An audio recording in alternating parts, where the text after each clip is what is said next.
Baik, bismillah. Assalamualaikum warahmatullahi wabarakatuh.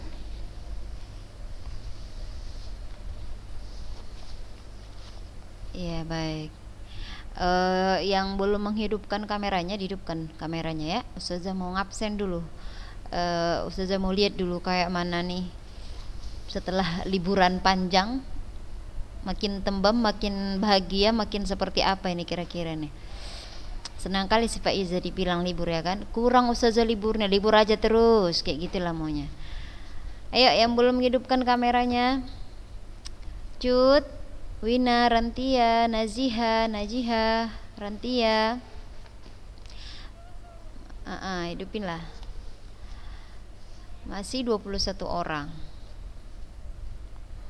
2, 4, 6, 8, 10, 12, 14, 16, 17, 21. Iya, 21 orang. Najiha, Cut. Pakai baju sekolah ya. Aprita rambutnya nampak itu Aprita. Ih, si Aprita ini.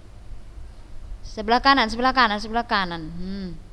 Itu sebelah kanan itu. Ah, udah. Itu kan rapi dia. Jia mana baju sekolah Jia?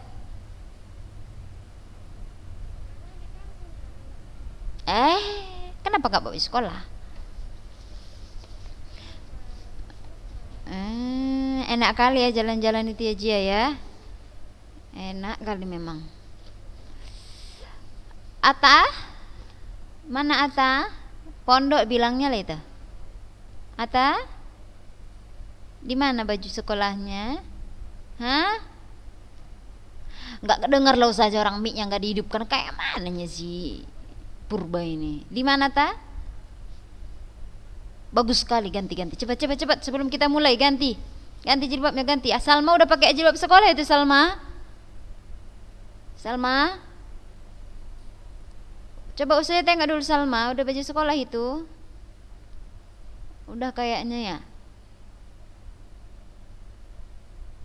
Yang lain baru 23.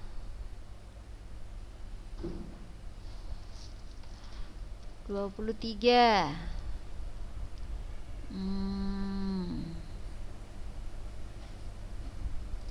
Nih nanti kalau udah 10 lewat 10 Ustazah kunci nih ya, Ustazah lock nih, Zoom kita nggak ada lagi yang bisa masuk ini. Biar nggak suka-suka hati aja masuknya.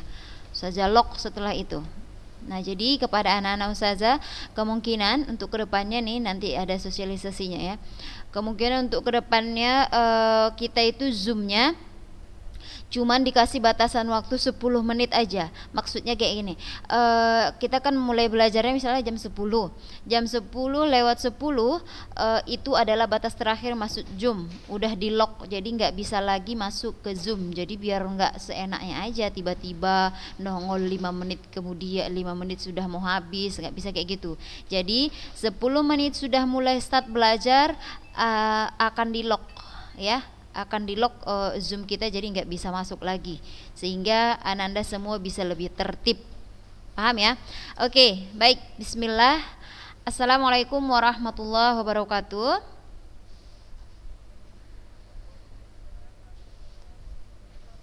Nah ya, yang lain dihidupkan ya kameranya, yang belum hidup.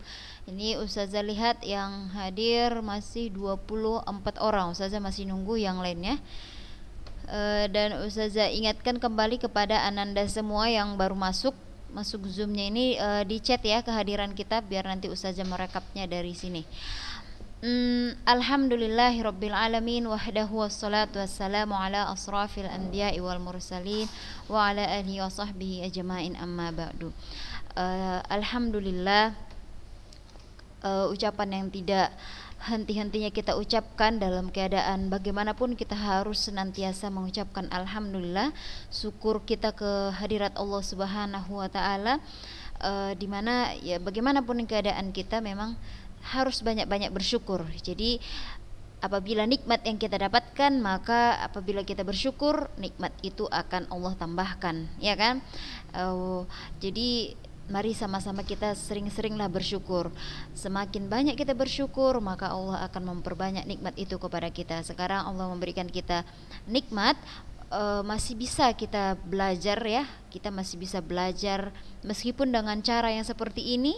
Kita sehat sekarang ini, kita bisa menjalankan aktivitas kita seperti biasa, kita bisa menghirup udara segar, kita bisa makan, kita bisa meminum air, kita merasa nikmatnya air. Nah, karena banyak orang sekarang ini yang dia tidak bisa lagi merasakan nikmatnya meneguk air gitu kan.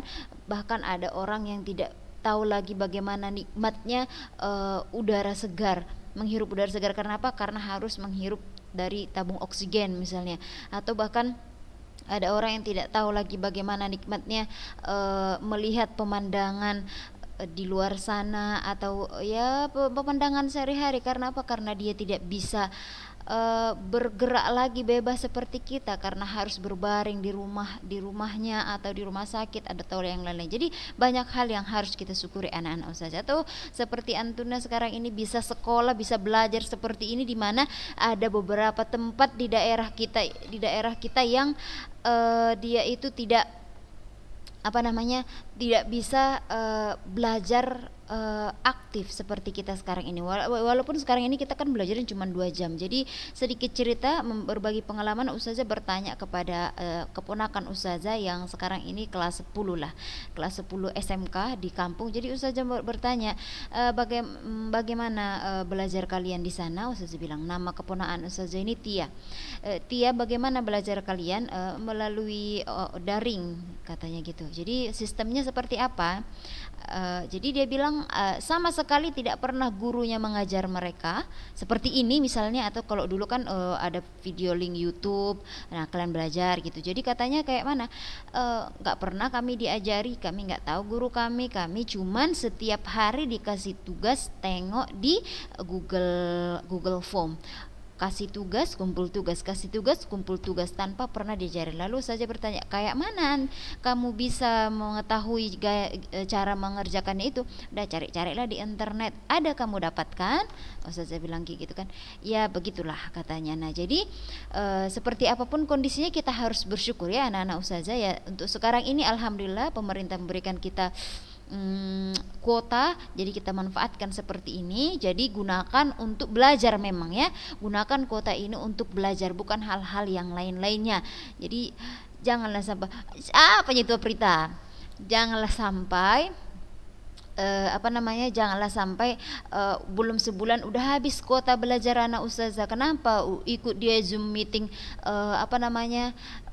tutorial ini, tutorial itu, Zoom meeting ada webinar ini yang tidak ada hubungannya dengan belajar, ya kan Syakira ya. Nah, jadi manfaatkan dia untuk belajar. Nah, ustazah mau menyapa lah dulu. Bagaimana liburnya? Enak ya? Enak ade, enak kali, udah ngangguk aja nih semuanya nih. Wina gimana? Nggak enak liburnya rupanya, kok jadi manyun-manyun gitu Wina? Di rumah aja? Hah? Kurang seru? Kurang lama? Kurang lama? Apa yang kurang lagi? Si Ata kayaknya makin subur lah dia libur 5 harinya Ata ya. Banyak makan dia, makan banyaklah si Ata ini. Siapa itu Dwi yang di belakang itu? Adik Anti mau ikut dia belajar fisika. Bek Budi ya bilang. Oke, baik. Alhamdulillah, kita lanjutkan kembali belajar kita ya anak-anak ustazah. Kemarin kita membahas tentang fluida. Nah sekarang lanjutan pembelajaran kita, bab baru kita sekarang ya. Ini dia, suhu dan kalor. Udah dibuka bukunya? Coba buka dulu bukunya. Bab berapa di buku kalian? Bener nggak bab 5 di buku kalian tuh? Bab 4 ya? Oh iya, karena di sini kemarin di slide ustazah itu dibuatnya fluida itu ada 2, fluida dinamis dan fluida statis, makanya dia jadi bab 5, bab 4 ya. Suhu dan kalor. Udah pada buka ya? Waktu SMP udah pernah belajar ini kan? Udah kan? Kalau ingat kelas berapa lah kita belajar ini SMP? Kelas berapa lah coba? Kelas? Udah lupa. 9. 8 biasanya itu sejajar itu. Kalau dipelajari di kelas 8 ya dipelajari lah di kelas 11, kalau dipelajari di kelas 7 dipelajari di kelas 10, biasanya kayak gitu dia ya.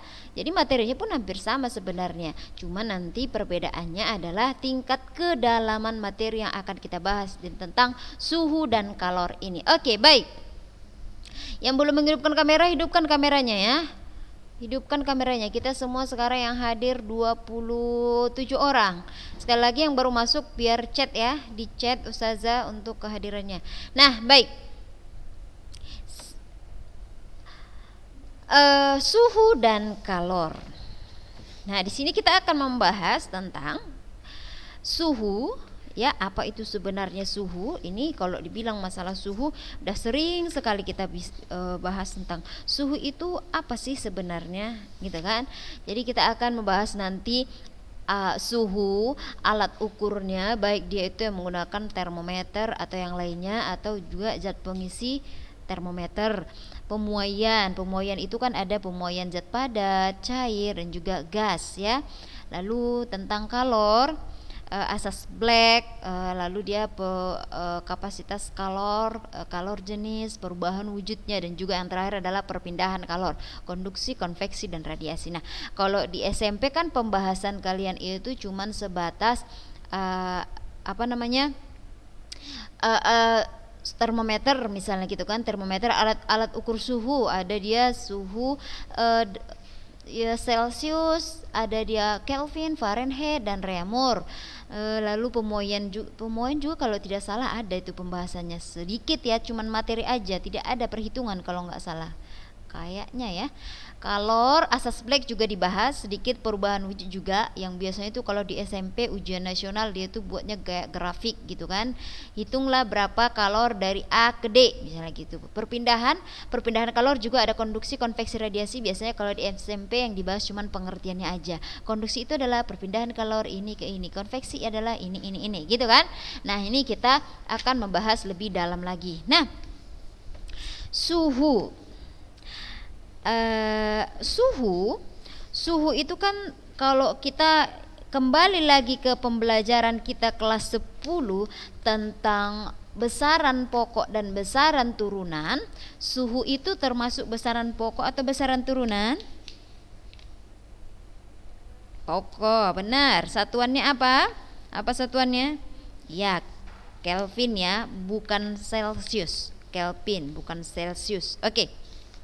Nah, sekarang Ustazah mau tanya dulu, apa sih suhu itu? Itulah dulu. Apa suhu itu? Kalau menurut pengertian kalian itu suhu itu apa? Coba diperkuat lagi.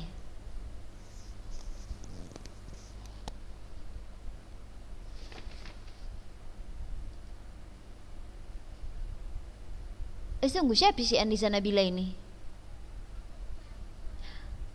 Alah, bingung saya sejak kapan nak kelas 11 Andisa Nabila. Pantes lah. Oke. Adik Anti sejak kapan punya adik Gina? Oh, kirain baru lahir.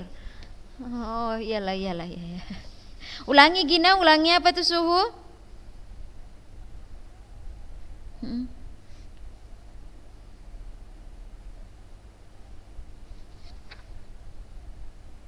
Bagus, ukuran standarnya ada gitu kan, ada ukuran standar yang sudah ditentukan. Nah, itu ukurannya adalah kita menggunakan kalau dia Celsius, ukuran standarnya itu nanti adalah terhadap titik lebur dan juga titik didih air. Tapi kalau Kelvin dia tidak berdasarkan titik didih dan titik lebur air.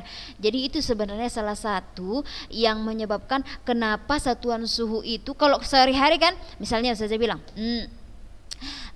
kemarin siapa, ada nggak kalian yang baru-baru ini baru demam? Siapa? Ada nggak baru-baru ini demam? Oke, si Ade tipes, tiba-tiba drop lagi dia tipes. Si Ade ini malas makan ya, Ade ya? Iya, Ade, malas makan nanti. Diet, apa yang didietkan? Kurang ramping apa lagi gigi anti? Tak usah diet itu. Oke, Ade, misalnya nih diukurlah sama bidan tuh suhunya. Ade, ya Allah, suhu badannya 40 derajat Kelvin gitu nggak dibilang? Atau kayak mana dibilang? 40 derajat apa? Celcius dibilang kan? Celcius dibilang kan? Ya secara umum yang kita gunakan adalah Celsius. Tapi kenapa satuan internasionalnya Kelvinnya? Kenapa nggak Celsius? Atau kenapa nggak Kelvin aja kita bilang sehari-harinya? Nah kayak gitu kan? Nah jadi salah satu penyebabnya kenapa tidak derajat Kelvin digunakan sehari-hari itu terkait titik titik apa namanya? Titik tetap untuk derajat pengukuran suhu, standarnya dia kita menggunakan titik lebur air yaitu 0 derajat Celcius dan juga titik didih air 100 derajat Celcius berdasarkan pemoian air lah gitu ceritanya kan.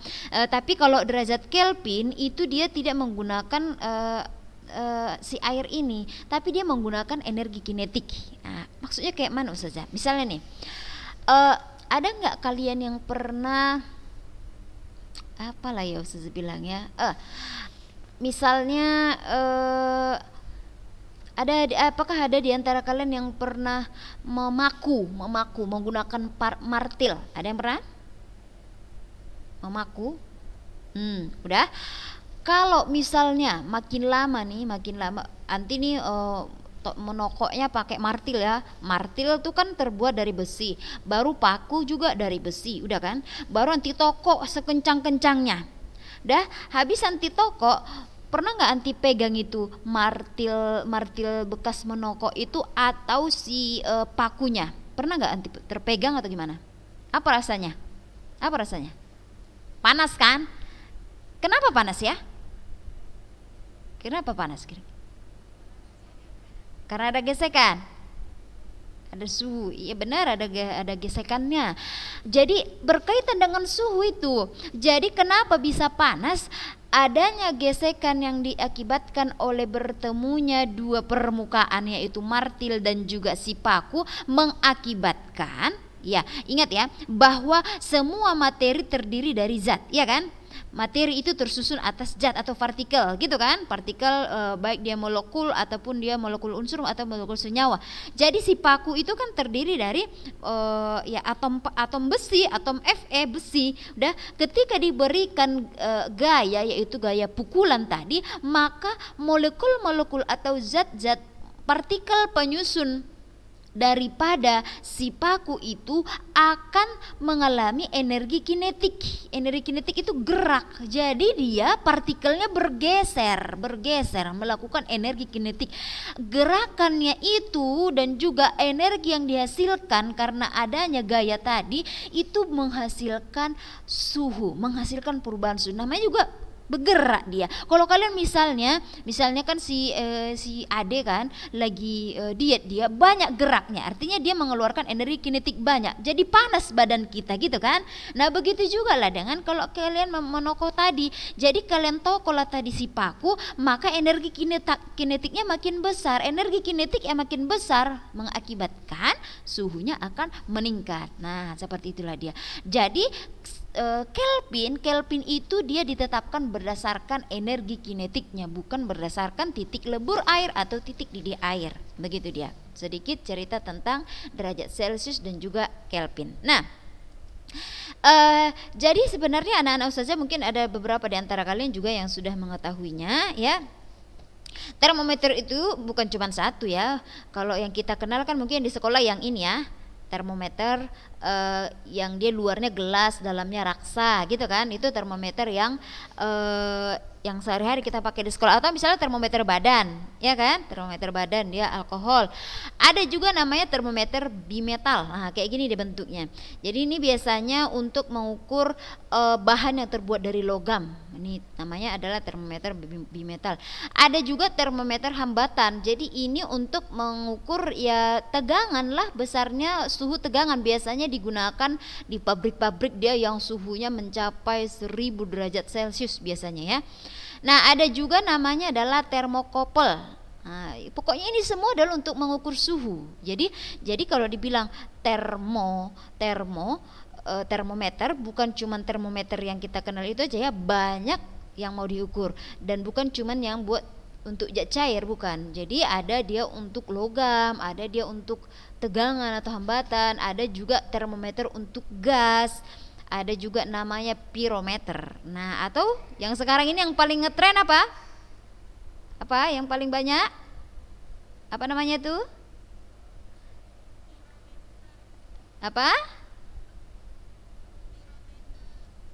Iya, jadi itu kan kalau kita misal mau masuk ke tempat keramaian umum, ke rumah sakit, ke mall atau ke supermarket, nah kita kan di ukur suhu kita menggunakan itu, ya kan? Nah, itu dia adalah alat pengukur suhu, banyak dia, ya, bukan cuma suhu tubuh aja. Nah, ini dia pirometer. Baik, kita lanjutkan. Nah, skala termometer yang Ustazah ceritakan tadi. Nah, ini adalah perbandingan antara skala termometer dari yang 4 ya, ada Celsius, ada Fahrenheit, ada Kelvin dan juga Reaumur. Di SMP juga kalau tidak salah saja pernah dibahas ini sudah ya. Jadi untuk derajat Celsius, jadi Ustazah bilang tadi ada dia titik tetapnya. Titik tetapnya itu ada dua, ada namanya titik tetap bawah, ada titik tetap atas ya, untuk perbandingan skala baik dia Celsius, Fahrenheit, Kelvin, Reaumur, kita membuatnya itu dengan titik tetap. Ada titik tetap bawah, ada titik tetap atas. Titik tetap bawah ini seperti yang Ustazah katakan sebelumnya, titik tetap bawah itu adalah titik lebur es murni. Titik lebur es murni, makanya dimulai dari Celsius ya, yaitu 0 derajat Celsius. Kenapa dia itu menggunakan es? Kenapa es murni? Karena misalnya kalau es itu dicampur dengan garam akan menyebabkan titik leburnya itu lebih rendah atau di bawah 0. Sedangkan kalau dia untuk titik atas menggunakan titik didih air yaitu 100 derajat Celcius ya. Kenapa dia harus menggunakan titik didih air? Alasannya adalah tekanan pada tekanan 1 atmosfer biasanya tuh titik didih air dipengaruhi oleh tekanan udara luar. Dipengaruhi oleh tekanan udara luar yang di permukaan air itu. Jadi karena ketidakmurnian daripada air itu menyebabkan bahwa titik didih air itu lebih tinggi atau di atas 100 kalau dia nanti dipengaruhi oleh tekanan udara di atas tadi ya. Jadi suhu uapnya akan suhu uap daripada titik air yang mendidih itu tadi tidak akan terpengaruh gitu. Jadi makanya skala suhu yang ditetapkan berdasarkan titik lebur es dan juga titik didih air itulah dia Celsius, yaitu yang dikemukakan oleh ada seorang astronom dari Swedia yang bernama Andreas Celsius. Jadi ini Celsius ini adalah nama penemunya ya, nama penemunya. Jadi ini 0 derajat Celcius ini titik tetap bawahnya air ya, kita dari titik beku air. 100 derajat Celcius itu adalah titik didih air, lalu dikonversilah dari air itu ke Fahrenheit. Jadi kalau 0 derajat Celcius pada air, pada Fahrenheit itu adalah 32, sedangkan pada titik didih airnya adalah 212 sudah. Sedangkan untuk Kelvin 0 derajat Celcius atau titik beku air itu bernilai 273 derajat Kelvin. Sedangkan untuk titik didihnya adalah 373. Begitu juga untuk Reaumur. Kalau Reaumur dia untuk titik bekunya 0 derajat Celcius itu sama dengan 0 derajat Reaumur juga, dan untuk titik didihnya yang berbeda yaitu 80. Sehingga ada di sini perbandingannya. Jadi kita mau mengingat yang ini saja nih. Perbandingan antara Celsius ya, Celsius, Fahrenheit dan juga Kelvin dan Reaumur 5 banding 9 banding 4 banding 5. Ini sama-sama dibagi berapa ini semua? Ini sama-sama kita kecilkan semua antara 100, 212, 373, 80. Ini semuanya kita perkecil sehingga perbandingannya kita peroleh 5 banding 9 banding 4 banding 5. Celsius, Fahrenheit, Reaumur dan Kelvin ya. Nah, jadi nanti kita menurunkan rumusnya dari sini ya. Jadi untuk derajat Celcius kalau dia ke Fahrenheit, jadi dia Celcius dibagi Fahrenheit dikurang dengan 32, nanti ada kurang 32. Kalau dia di Reaumur baru ada, kalau di Kelvin dia nanti dikurang 273. Tapi kalau Celsius ke Kelvin nanti ditambah 273 gitu kan. Nanti mungkin di pembahasan berikutnya kita akan membahas, ada Ustazah buat tabel khusus bagaimana cara mengkonversi dari Celsius ke Fahrenheit, Fahrenheit ke Celsius, Fahrenheit ke Kelvin, Kelvin ke Reaumur dan selanjutnya, gitu ya. Nah, sehingga dari situ juga kita bisa mengetahui titik bawah atau titik tetap atas dengan menggunakan yang ini, TP kurang TBP. TP itu adalah ini ya, TP itu yang ini untuk derajat Celcius ini. Nah, untuk hari ini mungkin kita cuman pembahasan awal aja dulu tentang suhu dan kalor. Di minggu depan baru kita akan membahas tentang pemuaian zat padat, zat cair, gas, ada dia pemuaian panjang, luas, volume, dan juga ke kalornya. Insya Allah di minggu depan ini kita masih pembahasan awal dulu ya. Jadi termometer yang kita kenal itu dia ada kan yang biasa kita gunakan itu kan dia pengisinya adalah raksa, yang merah itu adalah air raksa atau Hg, unsur Hg dia. Jadi kalau dia yang termometer dari air raksa biasanya dia adalah pengukurannya jangkauan pengukuran suhunya besar walaupun tidak secepat raksa dia. Pemuaian alkohol bersifat teratur ini sebenarnya terbalik ini ya. Ini sebenarnya adalah untuk alkohol, ini yang raksa ya. Ya, ini yang raksa ya. Ini judulnya ini terbalik, ini ke sini ya. Jadi ini adalah untuk alkohol.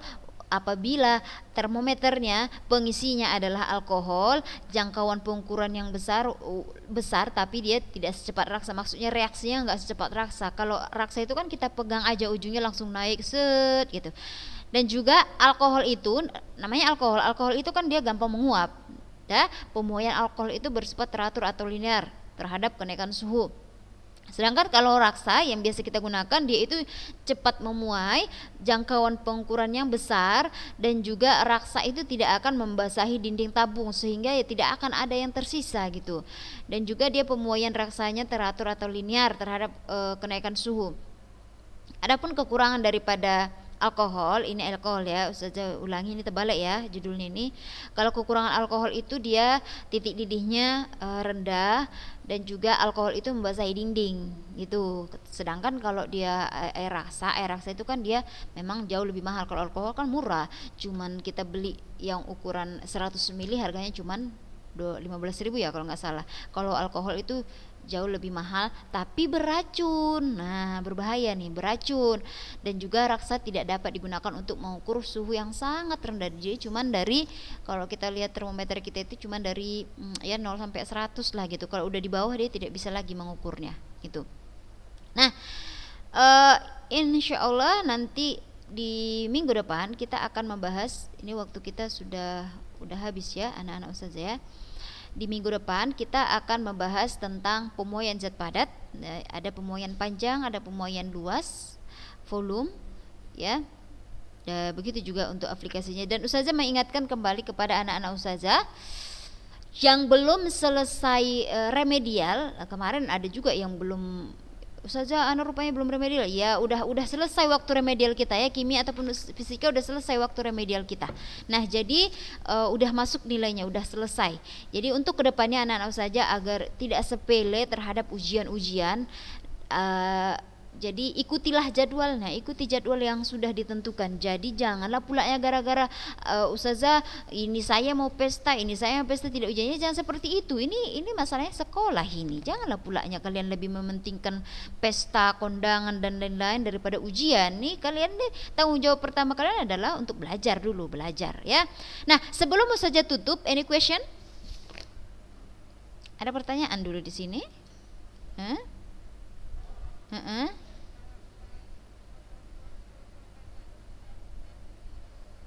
Tem itu suhu, tem mana nih? Suhu apa? Untuk pengukur badan. Badan kita itu ya. Apa tuh ya? Soalnya saja pun nggak pernah perhatikan juga, nantilah saja cek dulu ya apa itu isinya. Ada punya di rumah, ada yang punya di rumah. Tapi itu biasanya ini ya digital ya, digital nggak itu? Ya kan digital ya. Kalau sekarang pun kan ada juga gadget yang dia bisa mengukur suhu badan. Ada nggak? Pernah dengar nggak itu? Ada kan?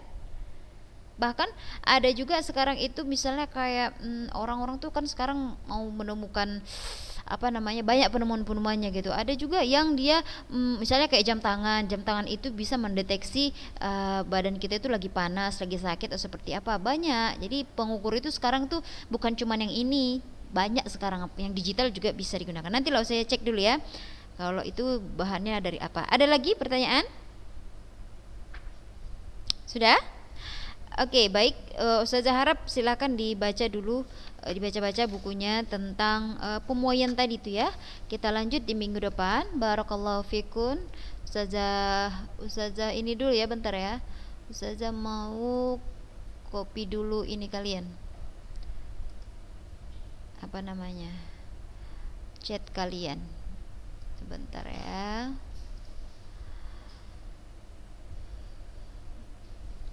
Berarti yang hadir semua ya 30 orang.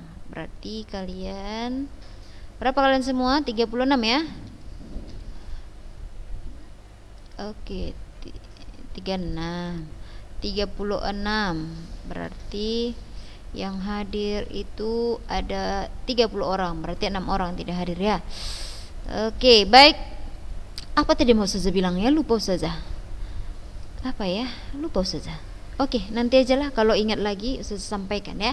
Baik, kita tutup dengan doa kafaratul majlis. Subhanakallahumma wa bihamdika asyhadu an la ilaha anta astaghfiruka wa atubu ilaik. Assalamualaikum warahmatullahi wabarakatuh.